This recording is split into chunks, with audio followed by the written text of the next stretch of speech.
Friends, இந்த மாதிரி பருத்தி கொட்டையை வந்து நாள் ஊற வைக்கணும். ஊற வச்ச பருத்தி கொட்டையை வந்து நல்லா மிக்சியில் போட்டு அரைச்சி இப்போ பால் எடுக்க போகிறேன். ஃப்ரெண்ட்ஸ், நான் வந்து உங்களுக்கு காமிக்கிறதுக்கு முன்னாடியே நான் வந்து மிக்சியில் போட்டுட்டேன். அதனால தான் கொஞ்சம் ஊற வச்சதை எடுத்து காமிக்கிறேன். நல்லா இந்த மாதிரி ஊறினதை நல்லா 3-4 தடவை கழுவிக்கிறோம். கழுவிட்டு அதுக்கப்புறம் வந்து மிக்சியில் போட்டு நல்லா அரைச்ச பால் எடுக்கணும். அது கூட வெல்லம், தேங்காய் பூ, தேங்காய் பால் சேர்த்து நம்ம கிண்ட போகிறோம். ஓகேங்களா? கொஞ்சோண்டு பச்சை அரிசி மாவு சேர்க்கணும். ஃப்ரெண்ட்ஸ், இப்போ நம்ம பருத்தி பால் செய்கிறது எப்படின்னு பார்க்கலாம். ஃப்ரெண்ட்ஸ், இப்போ வந்து இந்த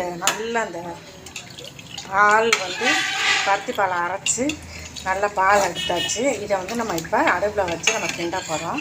இது கூட கொஞ்சோண்டு உப்பு போட்டு கிண்டணும். ஃப்ரெண்ட்ஸ், உப்பு இந்த பச்சரிசி மாவையும் கொஞ்சம் இந்த பருத்தி பாலோட அரைச்சி, பச்சரிசி மாவு இருந்தால் பச்சரிசி மாவு கலக்கலாம். அப்படி இல்லைன்னா ஒரு கைப்பிடி பச்சரிசியை நல்லா ஊற வச்சு அரைச்சி கலந்துக்கணும். இது நல்லா இப்போ ஒரு கொதிக்கணும். கொதித்த உடனே சிம்மில் வச்சுட்டு இது நல்லா திறஞ்சு போயிடும். இது கொதித்த உடனே தேங்காயும் ஏலக்காயும் நம்ம அரைச்சி ஊற்ற போகிறோம். அது மாதிரி வெள்ளைப்பாலும் ஊற்ற போகிறோம். அவ்வளோதான் ஃப்ரெண்ட்ஸ். இது வந்து அவ்வளோ ஒரு மருத்துவ பயன் உள்ளது. இந்த பருத்தி பால் நல்ல மதுரையில் ரொம்ப ஃபேமஸ்ஸு. நம்மளோட பாரம்பரிய உணவு. இதை நம்ம இந்த வெயில் காலத்தில் செஞ்சு சாப்பிடும்போது உடலுக்கு நல்ல குளிர்ச்சியை கொடுக்கும். நிறைய கால்சியம் இருக்குது இதில். மாடுங்களுக்கும் அந்த பருத்தியை தின்னு அந்த மாட்டிலேருந்து பாலத்தை நம்ம குடிச்சிக்கிட்டு இருக்கோம். அதை விட நம்ம டேரெக்டாக அந்த பருத்தி பாலை டேரெக்டாக நம்ம எடுத்துக்கும் போது நிறைய கால்சியம் இருக்குது. இதை வந்து மாதத்தில் ஒரு 2 தடவை 3 தடவை இந்த மாதிரி வீட்டில் செஞ்சு சாப்பிடுங்க. வெளியில் கிடச்சாலும் வாரத்தில் ஒரு நாள் அந்த மாதிரி குடிங்க. ரொம்ப நல்லது. இதில் இன்னும் கருப்பட்டி சேர்த்தா ரொம்ப நல்லது. இன்றைக்கி நான் வெல்லம் சேர்க்க போகிறேன். நல்லா செம்மில் வச்சு இந்த மாதிரி நல்லா குழன்னு வந்துட்டாங்க. இப்போ நம்ம வந்து வெல்லம் சேர்க்குறோம். இது வந்து நல்ல, நான் வந்து ஆர்கானிக் கடையில் வாங்கின வெல்லம், ரொம்ப மண்ணெல்லாம் இல்லாது. அதனால் இதை வந்து நான் டேரெக்டாக போடுறேன். நான் இப்போ நல்லா வெல்லம் போட்டு நல்லா கிண்டுறோம். ஃப்ரெண்ட்ஸ்,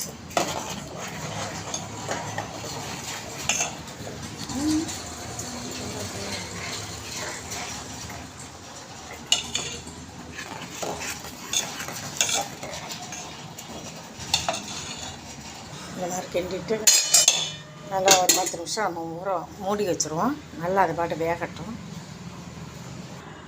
நல்லா இப்போ ஒரு 1/2 மூடி தேங்காயை வந்து ஏலக்காவோட நல்லா போட்டு துருவிக்கிறோம். இந்த துருவினதை வந்து இப்போ நம்ம சேர்க்க போகிறோம். ஃப்ரெண்ட்ஸ்,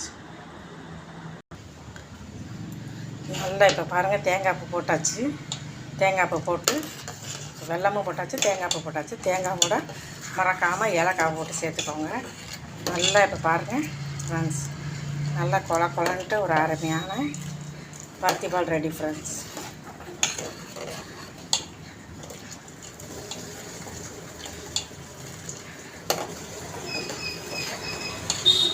இது வந்து உடம்புக்கு வந்து அவ்வளோ ஒரு மருத்துவ குணம் உடையது. பாரம்பரியமான நம்மளோட தமிழ்நாட்டு உணவு. ஃப்ரெண்ட்ஸ், காலையில் இது குடிக்கும்போது நல்ல கால்சியத்தோடு நல்ல ஒரு எனர்ஜி கிடைக்கும். இந்த பருத்தி வந்து உடம்புக்கு அவ்வளோ குளிர்ச்சியை கொடுக்கும். இந்த வெயில் நாளையில் ஒரு அற்புதமான உணவு. ஃப்ரெண்ட்ஸ், நீங்களும் எல்லோரும் செஞ்சு பாருங்கள். ஏதாவது டவுட் இருந்தால் எனக்கு கால் பண்ணுங்கள். ஃப்ரெண்ட்ஸ், மெசேஜ் பண்ணுங்கள்.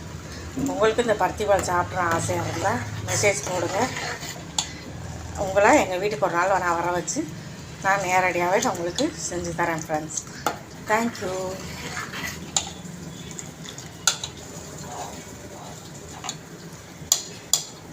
மெயினாக வந்து இதில் சுக்கு பொடி சேர்க்கணும். ஃப்ரெண்ட்ஸ், அதை மறந்துடாதீங்க. சுக்கு வந்து அவ்வளோ நல்லது உடம்புக்கு. சுக்கு வந்து நல்ல டைஜஷனை கொடுக்கும். சுக்கு ஏலக்காய் சேர்க்குறதுனால வந்து அவ்வளோ ஒரு பெனிஃபிட் கொடுக்கும் அது. அதனால் சுக்கு ஏலக்காவும் மறக்காமல் சேர்த்துருங்க. நல்ல ஒரு 100 கிராம் பருத்தி விதை ஊற வச்சாலே போதும். நமக்கு ஒரு 3 லிட்டருக்கிட்ட அசால்ட்டாக பருத்தி பால் கிடைக்கும். இந்த பருத்தி பால் பிஸ்னஸாக எடுத்து பண்ணுறவங்களும் நிறையா இருக்கிறாங்க. இந்த மாதிரி ஒரு குடிக்கிற பக்குவத்தில் இருக்கணும். ரொம்ப குழக்குழன்னு திக்காக பாயாசம் மாட்டெல்லாம் கொடுக்குறாங்க. சில பேர் முந்திரி பருப்புலாம் போடுறாங்க. அந்த மாதிரிலாம் பண்ணக்கூடாது. பாயாசம் கிடையாது, இது பருத்தி பால். இதனால் நல்லா குடிக்கிற அந்த லிக்யூடு பதத்தில் தான் இருக்கணும். கருப்பட்டி சேர்த்தா ரொம்ப நல்லது. அதனால் வெளியில் பிஸ்னஸ் பண்ணுறவங்க நிறைய கருப்பட்டி சேர்க்க மாட்டாங்க. நம்ம வீட்டில் பண்ணும்போது கருப்பட்டி சேர்த்து பண்ணோம்னா இன்னும் ரொம்ப நல்லா ஹெல்த்துக்கு ரொம்ப நல்லது. மெயினாக வந்து நிறைய எல்லோரும் வாரத்தை ஒரு நாளாவது செஞ்சு பாருங்கள் ஃப்ரெண்ட்ஸ். ரொம்ப நல்லது இந்த பருத்தி பால். உடலுக்கு குளிர்ச்சி, நிறைய கால்சியம். மறந்துடாதீங்க, பருத்தி பாலை நல்லா எல்லோரும் செஞ்சு சாப்பிட்டு பாருங்கள். இது வந்து இந்த மாதிரி நல்ல ஒரு இந்த பக்கத்தில் இருக்கும், வைக்கிற பக்கத்தில். ரொம்ப ஹை ஃப்ளேமில் வச்சா திறஞ்சி போயிடும். அதனால் பார்த்து பண்ணணும். நீங்களும் இதே மாதிரி பண்ணுங்கள். ஏதாவது டவுட் இருந்தால் எனக்கு மெசேஜ் பண்ணுங்கள். தேங்க்யூ.